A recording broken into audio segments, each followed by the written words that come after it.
Ashley Wilson, your local Triangle real estate agent, and welcome back to my blog. Today we're going to talk about lending and shopping interest rates until they drop. Finding just the right time to lock into that loan and finding just the right mortgage professional to help you with that loan. How do you do that, and what's the right time to lock into that rate, and what's too late? And I guess when interest rates are at their lowest, you're probably looking back because they've already gone up. So we're going to talk to you a little bit about how to make sure you make the right decision when you're thinking about buying a home and making those lending decisions. I think you already know buying a home may be the largest purchase, and you should go into that with your eyes wide open. And I want to make sure that I pair you up with some of the greatest professionals here in the Triangle. I think when you think about your loan and your interest rate, everyone wants to make sure that they get the lowest interest rate possible, especially if you're getting into a loan for 30 years. You don't want to pay more interest than you need to pay. So we have some local professionals that I feel very strongly about and have had a long relationship with that we recommend. So a couple of guidelines that I have when you are thinking about shopping around for the right loan and thinking about an interest rate that is the right interest rate to lock into.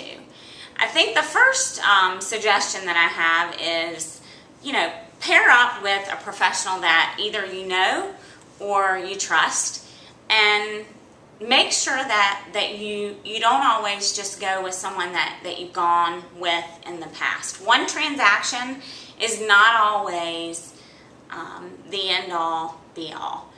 I think the biggest example I can have of this is a buyer that I had decided to go with a prior lender that they had used and not go with my preferred professional. And a couple of months into their loan, they needed some help with a couple of issues that were coming up. They hadn't had their loan hadn't gotten set on the auto draft. A couple of other things had come up, and they needed some assistance. Well, their lender had actually changed financial institutions. They were nowhere to be found. They couldn't get the assistance that they needed. And I will tell you, I have not had this trouble with my mortgage professional at all. Even when he did change over from a bank to a brokerage, he's kept in touch with his clients. He always services folks after the sale. So I think that service after the sale means so much. You never know what's going to come up later on. So I think keep that in mind. I think that, getting a good rate is always important. And I think the price is always important. But I think that service when you need it is priceless. So number one, just make sure that you do get in business with a professional that you trust, and we're happy to give you suggestions on that. Number two, make sure you look beneath that interest rate. So you might get a lower interest rate from Company A, but Company B gives you a little bit higher rate. Make sure that you are looking at all the fees and comparing apples to apples. Because some institutions will have different fees associated in order to do, in order to get the interest rates lower, or, in order, because they do a buy down, or you're paying you're getting a credit, or you're paying a fee to do a buy down. So just make sure you're comparing apples to apples when you're comparing interest rates.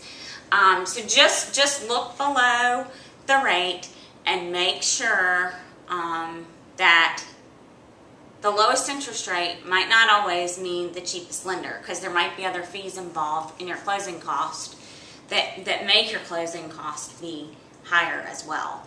Number two, choose the type of lender, number three, choose the type of lender that works best for you. there's banks, there's credit unions, there's brokerages. Everyone's gonna prefer something different, and I've got a couple of different suggestions for folks, but your personality and what works for you is gonna vary. So make sure that you choose what works best for you. Number 4, and this is probably one of the most important, make sure that you review that good faith estimate. It is probably not something you do often. It's a foreign statement to most of us. You're going to get a couple of them, and they're not going to be in the same order. One of them is going to have prepaids for 5 days. One of them is going to have prepaids for a month.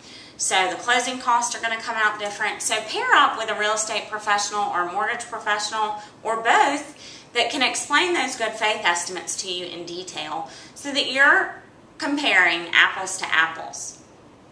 And number 5, negotiate, negotiate, negotiate.